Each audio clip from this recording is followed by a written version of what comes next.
These are 5 things you thank yourself for remembering when you're planning an international trip. Check passport and visa. For most international travels, including to New Zealand, your passport needs to be valid for at least 3 months beyond the date you leave. For some countries, 6 months even. And some countries will not even give you visa if your passport doesn't meet this requirement. Some may give you, but when it's time to board, they will not allow you to board. And visa rules, that depends on the passport you hold, not the country you live in. So if you are in UK, you live in UK and you hold a Nigerian passport, the visa rules you should be looking at is the ones that apply to the Nigerian passport, not UK. Number 2.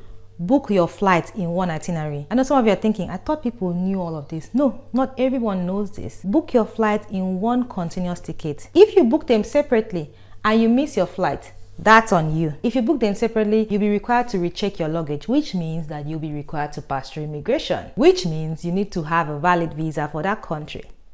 That's on you. 3. Print everything. Yes, even in this 2025, print your visa, your booking accommodation, your flight itinerary, everything printed. What I usually do is that I print it in a B5 format, so it's easy to tuck into a notebook or a diary, into your handbag or whatever, because that A4 sometimes is a lot of work. But please print your documents, because your phone battery dies and you probably have forgotten your power bank at home, and immigration does not care, especially if you have passports. You're on passports that raise alerts. It's always advisable to print everything, because sometimes they want to see the hard copy. Know what's allowed into that country. Some countries have strict rules. In New Zealand, we call it biosecurity. There are some things you cannot bring into this country that you probably can bring to another country. And if you're from that country, you're like, but I can take it into my country now.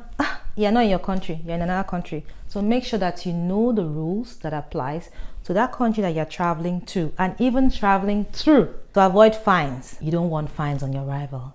Trust me, you don't want that. So fruit, seeds, know all these things. My last tip for you is to know how you're going to get to your accommodation from the airport. These are things that people take lightly, but trust me, they can make or mar your experience. Find out if you have to be taking train, what kind of train. Find out if you'll be taking bus, what type of bus. Does it need you to book prior your arrival, or can you book it when you arrive at the airport? Most people are traveling, most people are putting this out. Even countries that you think are not very welcoming to visitors have started receiving visitors and have realized the importance of putting these things out there. So read about this, because some countries have their airport 2 hours from the city center, and you don't want to go and be stranded at the airport, especially non-speaking. Anyway, I'm babbling too much. Just know how to get from the airport to your accommodation. Very important. Bonus tip, save this for your next trip and tag a friend or share it to a friend who loves to travel. Okay?